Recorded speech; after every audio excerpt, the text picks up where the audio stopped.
Kwaniza program Tasa Makago, olwayo tuli wano Busega, nze nakachwa mwalabi abiri. Tulina omukyala yatukidde mu ofisi yaffe n'atugamba nti ayina ekizibu era yeetaaga tumuyambeko. Twagala tugende tulabe ki ekyamulese mu program yaffe Tasa Makago olwaleero.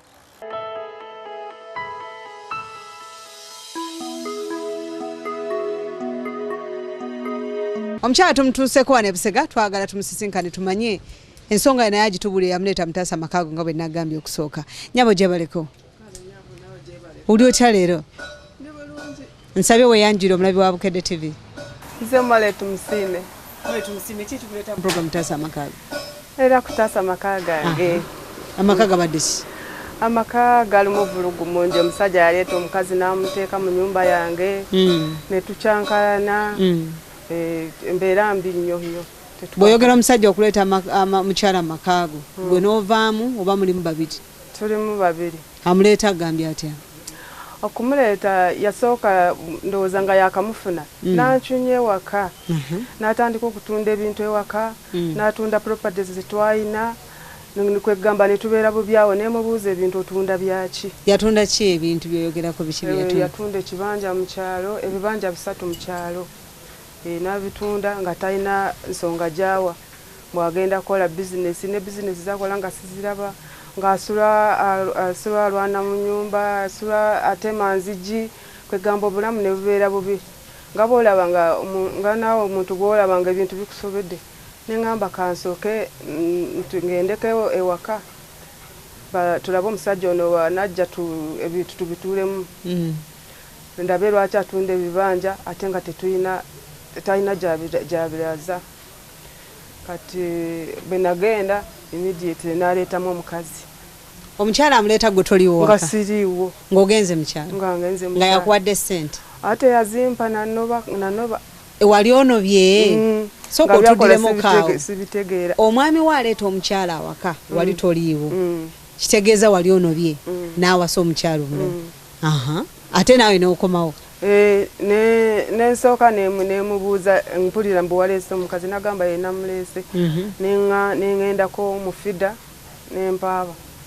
Ne bancyanga naye n'agendayo ndowooza n'abaako byakola. N'endaba nga byenkola tebivaayo. Bw'anoba wamalayo bbanga ki? Nali akamalayo omwezi gumu. Ani akubulya nti omwami aleese omukyala omulala mu abaana? Abaana bo wabaleka? Mwami omuyinamu abaana babiri? Mwami mwinamu abaana 5. Omukulu yenkana ki? Omukulu alina emyaka 32. Naye waali awaka? Bakula dda kati bakola. Omukulu awaka aliwo essaawa alina emyaka? Tewali aliwo. Tewali aliwo, bonna bagenda dda? Bagenda dda.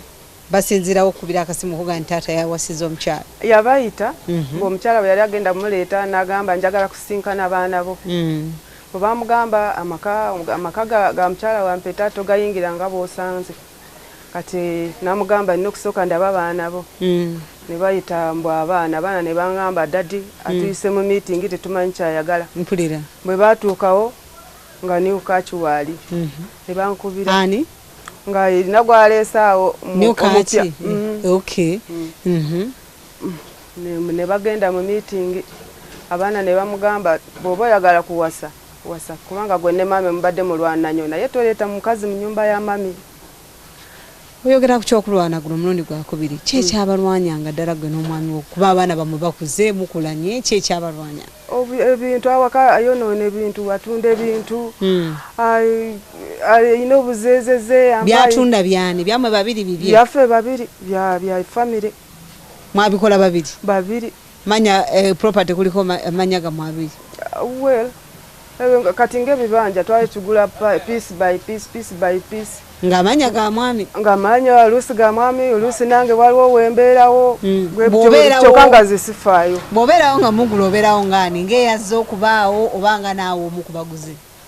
Well, waliwo kamwaka mwendi ng'omuguzi naye obulala nze saafangayo nga ndaba ndi mukyala wampeta abaana mbazadde nwanira ki? Bwe ndifa abaana bange baligabana. Bwe ndi basiriiwo abaana bange bali birya nga ndaba sirabayo na kinobya ku bwana bo bonna. Omwami wakolanga n'omuwa ssente naye n'aleeta ne mugatta ne mugula? Esente ezo nze yali azikola. Gwe wali azikola? Omwami yali takola? Yali akola nnyo. Ng'akola ki? nga yali supervisor of works naye nga taleeta ssente waka nga ssente ezize simanyi gyaziraza era waliwo olwo namugamba nti lwaki tonteresa ku ssente n'agamba gwe maama gwe wampeerera kyokka ne wajja olutalo luno olwa Museveni olwa 85 nange nali nkola olwo nga nkola mu gavumenti kati ne tufuna obuzibu ne tuteesa nti katutunde radio tutandikeko bizinesi ne tutunda radio yaffe ne tutandika bizinesi yengoye mutunda radio yawaka yakuba omuziki twalina yali ya jukebox yali ya just radio nga teriko na cassette mugitunda sente mmeka twajjamu emitwalo 9 ne mutandika business ne tutandika business ne tugenda mu katale ne tugula engoye ebikadde ne tutandika tukola sente ne mutandika okuwera tubeera ne tutunga mu katale Rukungiri Rukungiri waka nga olutalo lwe lwagwa emisala ne gikomawo ne batandika otusasula kati engeri gye twali tulabye obulungi bwa bizinesi n'angamba nti nga gwe omulimu ogwo bwe gutenkane ogwange gwe sigala mu bizinesi nze nkole ki nzire ku mulimu n'addayo bwe yaddayo nensigala nga nkola nga sente bwenkola twalina ensawo wetuziteeka nga nteeka mu nsawo ye bw'aba agenze mu kyalo nga kawungeezi ne bamugamba gundi atundawo kapiisi n'ajja nonamu sente mu nsawo munsawo mwe mwateeka ssente ye yayinga tateekamu nga tateekamu wamanyira ku kintu tateekamu bulina twali tuzibala nga abalazange zokka nga tomubuuza nti ezizo ziriwa zokka anti radio yaliye radio yaliye radio yekola capital kirabika capital mwajja ssente zoteeka mu nsawo ate naye mwajja ssente n'agula ebibanja kakati ajja mu ssente agula ebibanja lwali lumu nemugamba ebibanja nga tuwezeza lwaki tetugulayo ka commercial place mwe tuba tukolera nasigala ku musana guno nga mpulira gungunyiye n'angamba nze sina sente nga ndabaye alowoleza mu kyakusigala ng'agula ettaka mu kyalo kati kyenakola nembuuzabuuza kaawe ebyokugula ne wabaawo angamba nti wali waliwo ku katale waliwo abatunda lookaapo nengenda nenjiramu katale kaawolo ka Rukungiri nentandika okusevinga mpola nga nseparatingako okusinzira bizinesi esigale nga etambula aleme kunsuspectinga kubanga kiteeso yakigaana ekyokugula lookaapo baali bagitunda sente meka sikyazijjukira nezaaliyo ba 9,000 kati nensevinga nentandika kusasulako nali nakatuuka nga 80% eyali atunda n'agamba nti esente zazagala oba kayumba genda katunda ng'akimanya omwami tabiriiko ng'amanya asobola kugiraawo nanziba kati nendaba ng'ensonga nino zigamba omwami nengenda mugamba nti nagula akayumba mu katale naye ebadde bulayo sente ntono mbadde nsaba nyongerezeeko tukamalayo kubanga kyalisaga ayagala katunda nanyiniko nasanyuka yanyiiga ate ng'anyiigira nagamba bw'atalina sente nengenda mu mikwano gyange neneewolamu wali wabulayo emitwalo 3 nenjewole wa mukwano gwange n'agimpa nenkola ki nengenda nsasula akayumba ne kagwayo nemuyita engeri gye nalaba onatunda nga wampisa mbi nengamba bw'alaba ng'omusajja tasayininzeeko ayinza okumpita emabega n'addamu n'akatunda oyita omwami yasayininga ng'aguze n'ajja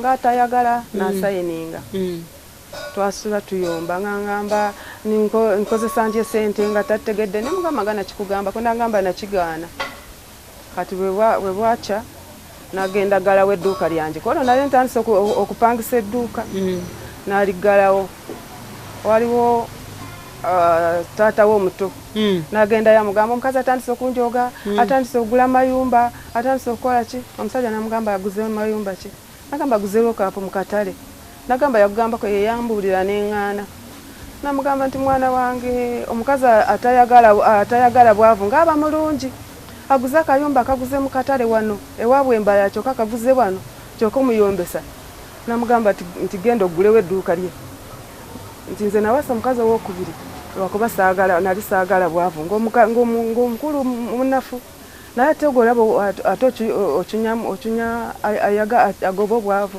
enooli naye gwe yalinyumizaako yali yawasa omukyalo ng'alina wakubiri namugamba ekyampasisa omukazi owokubiri owange omukulu tamanyi bya bizinesi kati lwaki goyina atono ate nga toyagala akayumba yakagula waabwe we yakaguza omanyiwo yakuyise nosayiningawo lwaki ogalawo edduuka lyo edduuka najja naligulawo nensigala nga nkola kati ebyo mbyogera lwakubanga nkulaga nti esente ze twali tuyombera nze yali azikola singa zaalize yali tegedde nga ntoddemu n'amanya nti esente tubadde tulina mu miliyoni nga mulamu $5,000 business ekula nga nkola nga yasigala n'ogula biki ebirala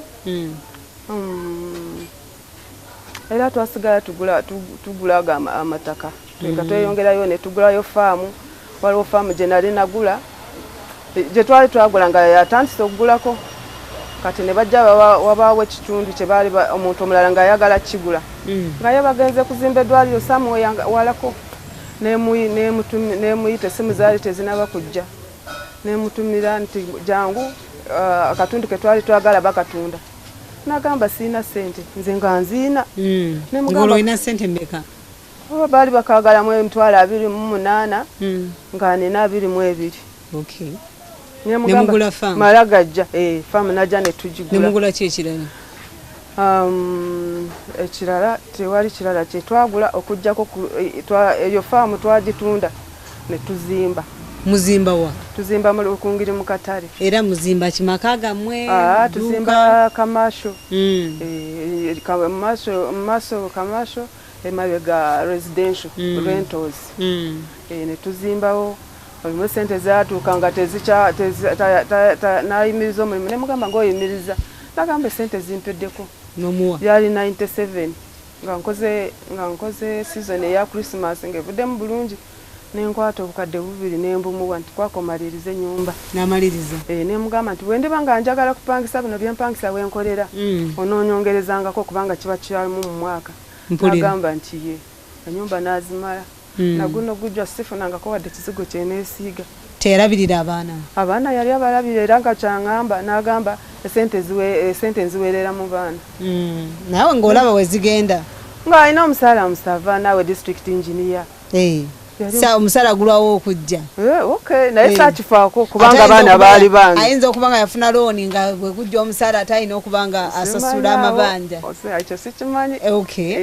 kubanga ennyumba we yali eyimiridde ate ng'ogamba nti omusaala musava omwava awo nga muguze nga tumaze okuzimba najja ne tugulayo poloti endala era Lukungiri n'atandika ogizimbako we yali azimba naye n'atuuka n'ayimirira ne mugamba ate okuzimba kwabaaki agamba sente zimpeddeko ne mugamba bwendabirira famire oyinza kugenda mu maaso n'ozimba n'angamba nti ye gwali mwaka gwali 93 netandika nempeerera abaana omwaka mulamba nga nze mbaliisa famire nendabira famire amalirize ennyumba eri bwe twamala netugisengukiramu netuva mu kyalo netugisulamu eyo tuvuddeeyo yonna mulika mujja mutye Kampala awo wenzijja in 2005 ne bamuyimiriza ku mulimu mpulira bwe bamuyimiriza ku mulimu n'angamba nteeka mu bizinesi zo